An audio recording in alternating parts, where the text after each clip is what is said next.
In the previous example, which was example 3, we looked at how to add numbers written in scientific notation.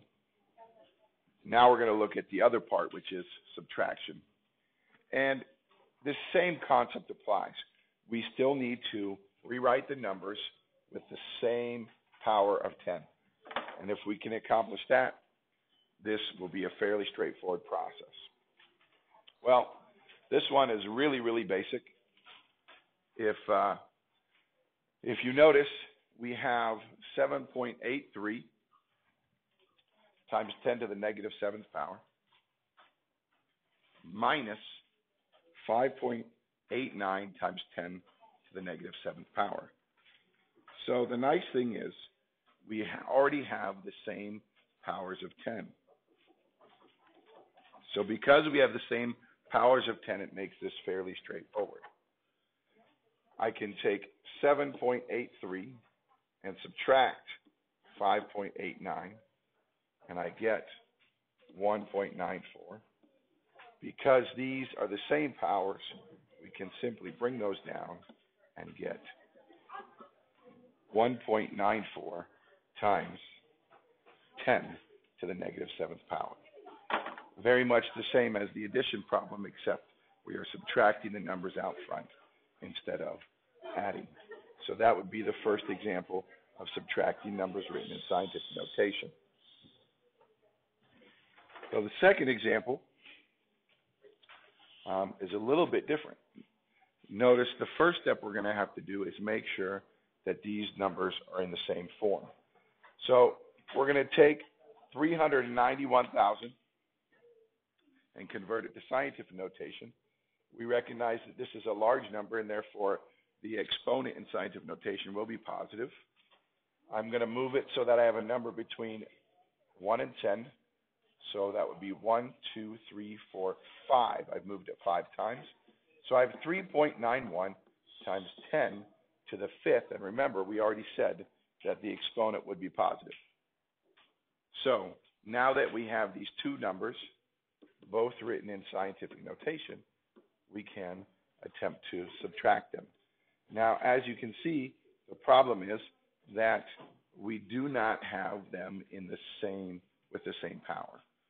So I can either choose to bring the exponent 6 down to a 5, or the 5 up to a 6. Either way, it doesn't really matter. So let's go ahead and adjust the first number in scientific notation. Once again, I have to look at this chart at the bottom to help me out. If I want this 6 to become a 5, that means it would be getting smaller. So the exponent would be getting smaller, which means I have to move the decimal to the right. So if I move this decimal to the right, I can rewrite this as 82.3 times 10 to the 5th. Now I will be able to subtract 3.91 times 10 to the 5th. So notice once again that I have been able to write the subtraction problem with scientific notation numbers that have the same power of 10. So now, once again, let me do the subtraction. The first subtraction will be 82.3 minus 3.91. And my answer there would be 78.39. The powers are the same, 10 to the 5th, so I'm simply going to bring those down, and I have 78.39 times 10 to the 5th power.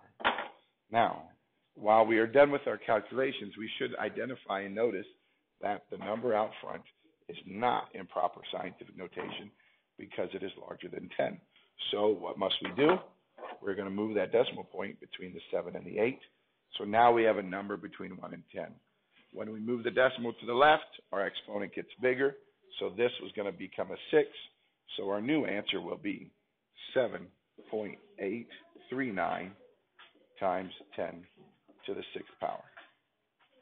So a lot of work went into this problem, but none of it was too overbearing. First of all, we had to convert from standard form to scientific notation.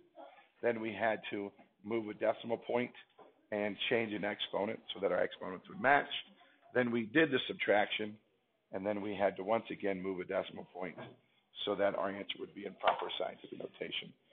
Hopefully this example helps to understand how to subtract numbers written in scientific notation. Go ahead and try the got its that go along with example 4.